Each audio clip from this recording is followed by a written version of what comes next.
She was born the night the moon disappeared, when even the wind dared not breathe. No cry, just a soft light blooming on her brow, a spiral of fire, ancient and quiet.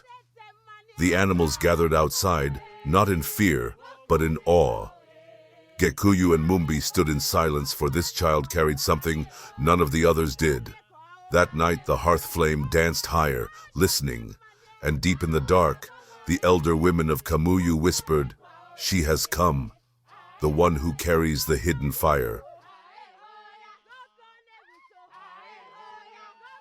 As her sisters played and laughed, Wamũyũ sat with ash, drawing symbols only the wind could read. The forest knew her name before the village did. When a boy mocked her, the fire rose, not to burn, but to warn.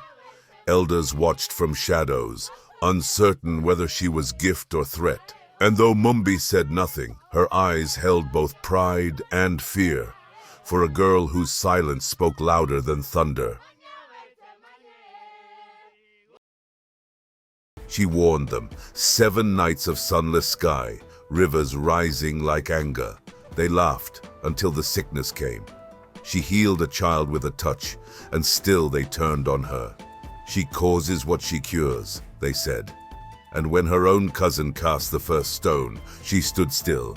Mũmbi stepped between her and the flames of judgment, placing into her hand the one thing left, a seed not meant for ordinary soil.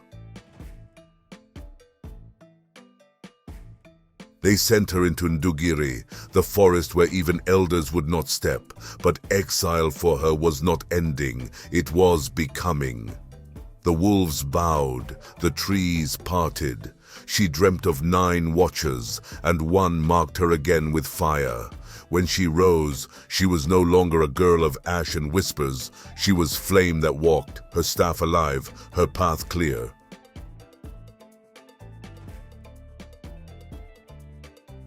At the heart of the forest stood Murungwa, the root of all memory. He tested her with fire, ice, and shadow. She did not flinch. She let herself burn, freeze, unravel, and still she stood. The tree bowed, and from its sap she drank truth. When she emerged, the forest no longer hid her. It followed behind her like a story ready to be retold.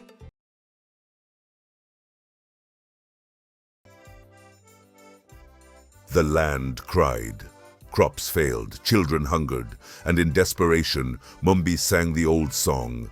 One by one her daughters joined, calling the sister they cast away. Wamũyũ heard. She returned not in rage, but in radiance, spirit animals beside her, the wind clearing her path, and as she stepped into the square, the people knelt. Fire had returned, not to destroy, but to remember.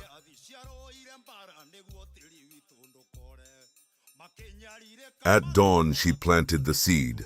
From ash bloomed a tree with fire-tipped petals, roots that pulsed like drums. The land healed, and though they begged her to stay, she turned away. A young girl stood where she once stood, her forehead glowing faintly. And so the fire passed, not as curse, not as fear, but as inheritance. For Wamũyũ did not come to be worshipped. She came to remind us, we were never without flame.